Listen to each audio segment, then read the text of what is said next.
Welcome to UNCAGED, a show that celebrates thought leadership from today's top business leaders. The program provides a voice to amazing executives from around the globe who are shaping the world of business today and mapping the path to the commerce of tomorrow. Today, we're speaking with Jim Kaitz. Hey, Jim, how are you? I'm doing great. How are you today?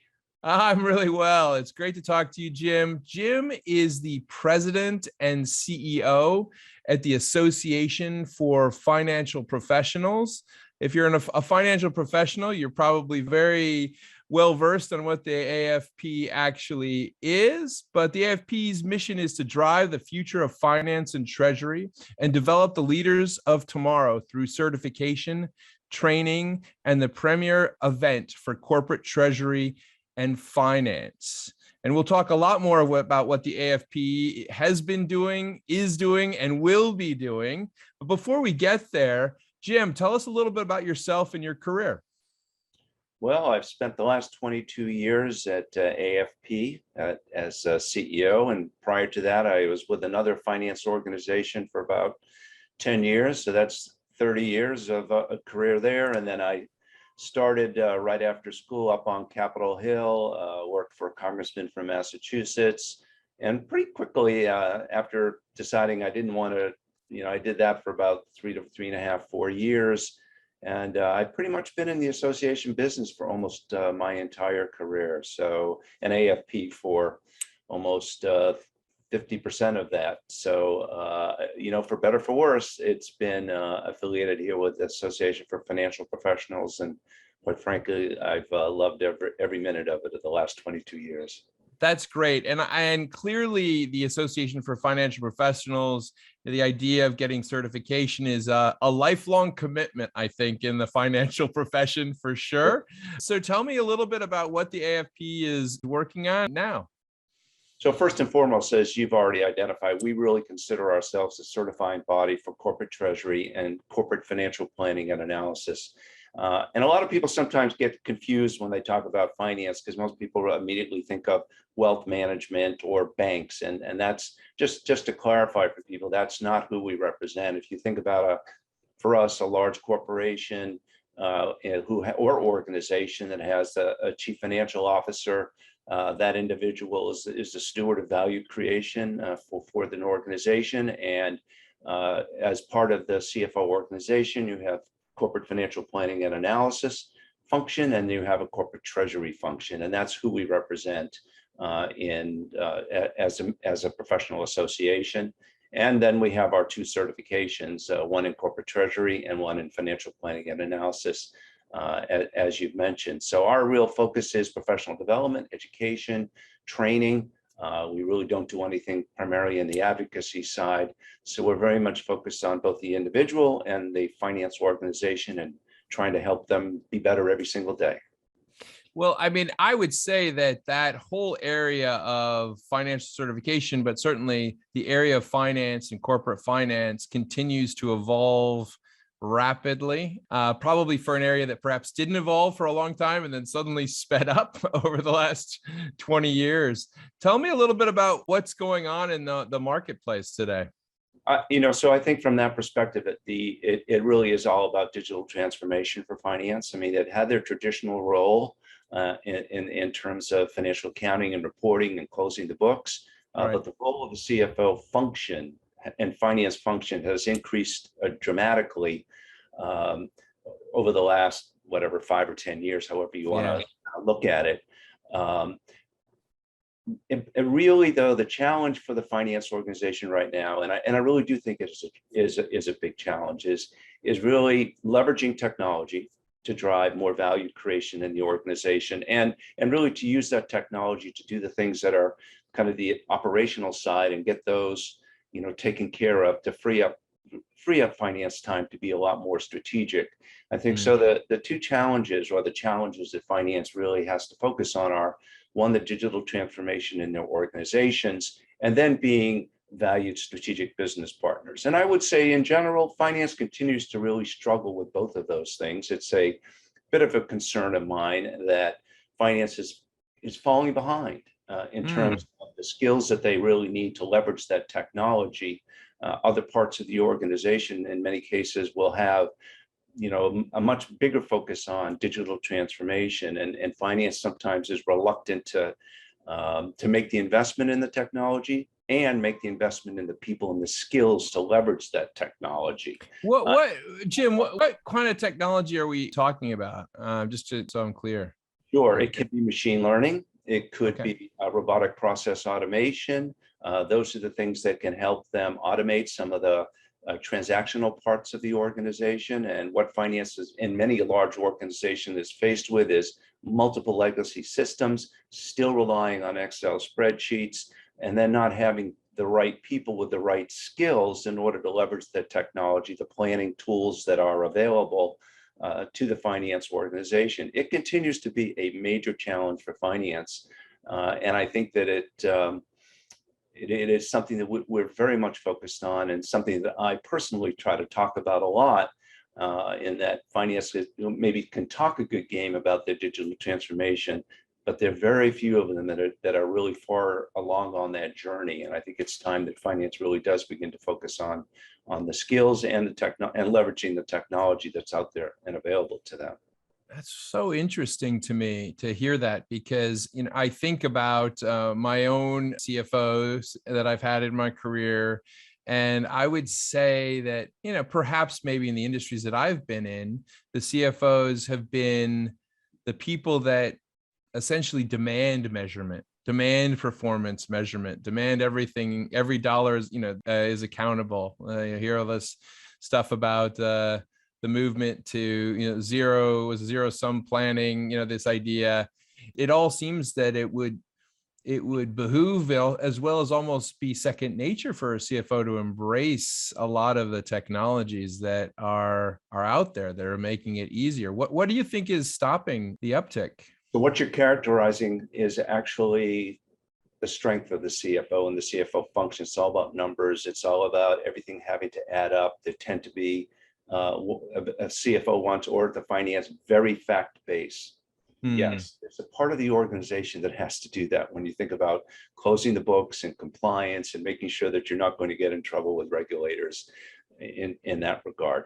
But when you think about value creation, if that's a role that CFO is going to play in the capability building of an organization, we're not always talking about numbers. We're talking about how an organization creates value.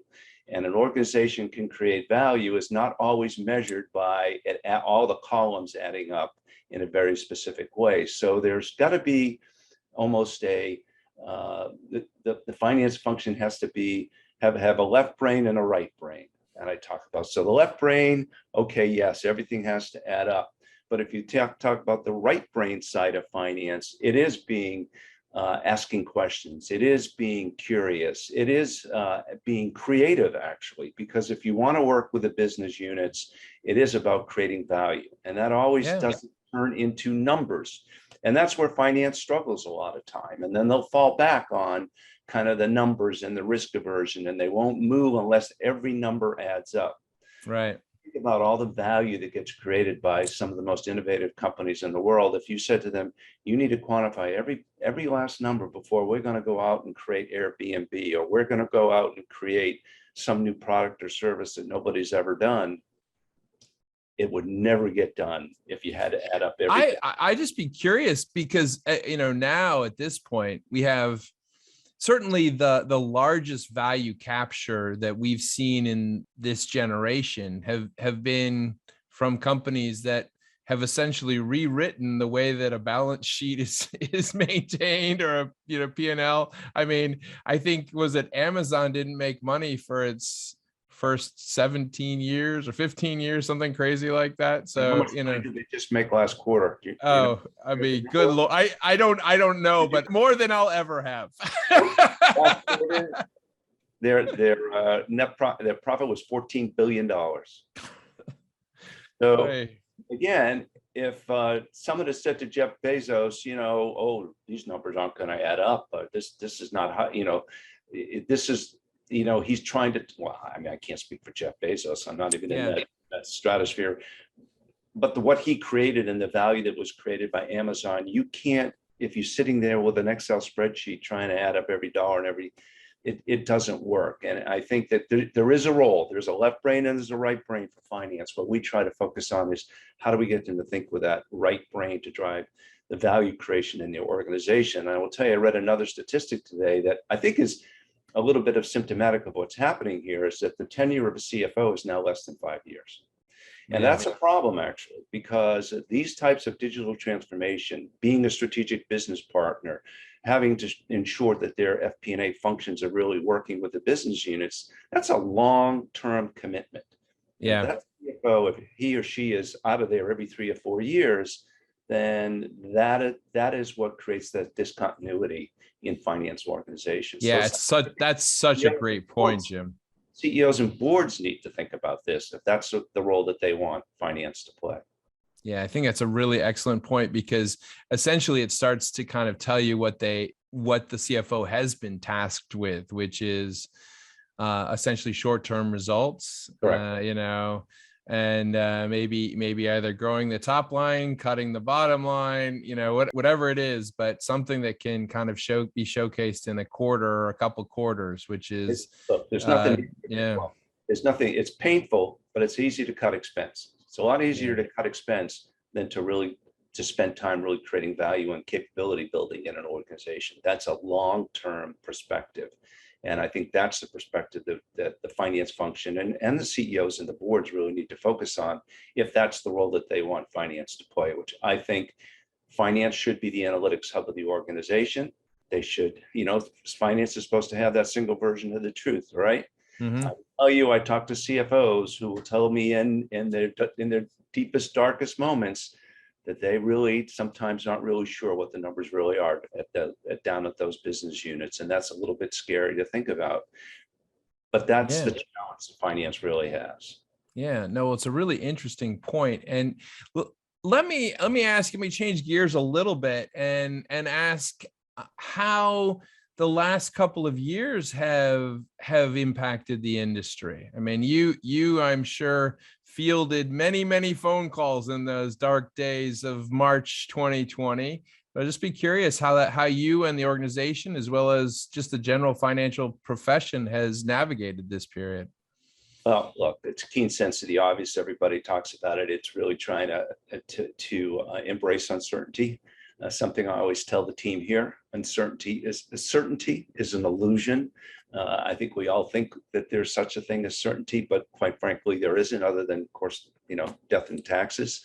Yeah. So I think it's having to learn to embrace that uncertainty that has been, I think, highlighted more so than at least in our lifetimes in the last couple of years. So it's a matter of taking that uncertainty and then figuring out, all right, how are we going to use that? How are we going to leverage that and try to be successful going forward? And again, that falls back into the finance function and the FP&A function and the forecasting and the modeling, because now it's even become a lot more difficult. And I think having the right skill sets, I try to bring this right back to finance, but that uncertainty to me drives the financial planning and analysis function, which is really looking out into the future. That you've got to have the systems and the skills in order to do a better job of forecasting and modeling. Because if your forecaster, your model's off, I mean, I'm not going to pick. There's been a number of companies in the last couple of months whose forecasts were off, and their stock price have absolutely cratered. So the role of modeling and forecasting and making sure you have the systems to do that have never been more important, and will continue to be extremely important, especially when we're living in a world where probably more uncertainty than we've ever had in terms of how it affects business. Yeah, it's such an interesting moment that we are passing through. Hopefully, knock on wood, we are at the tail end of this pandemic. But I can tell you, probably as a business owner and many other business owners, those first couple of months of the pandemic was all about finance. It was all, so. Well, for us, we've got two parts. We have the corporate treasury and the FP&A side. So if you think about corporate treasury, if you think finance, accounting is looking back. How did we do?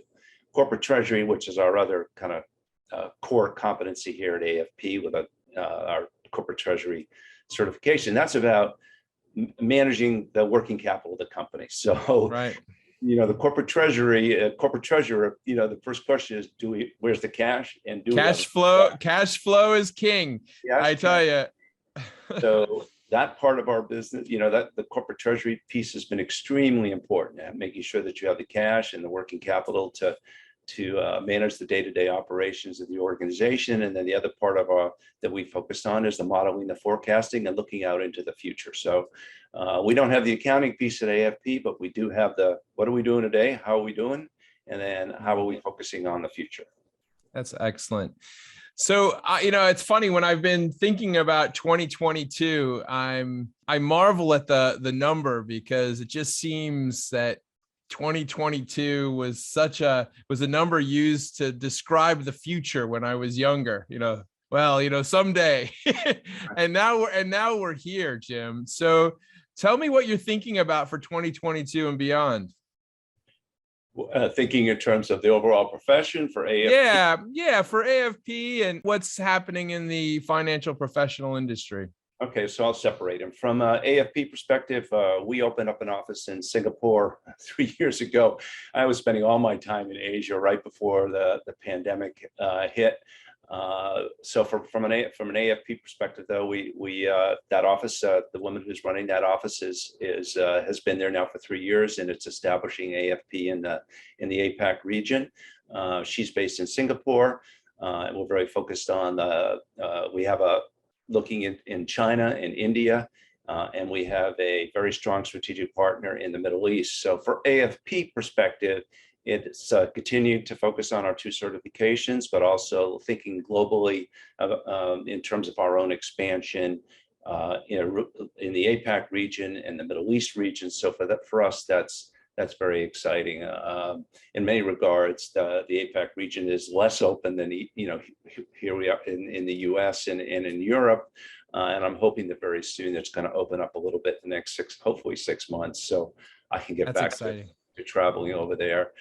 So we are looking forward to expansion in those parts of the world. From a profession standpoint, I think it goes back to what we talked about earlier.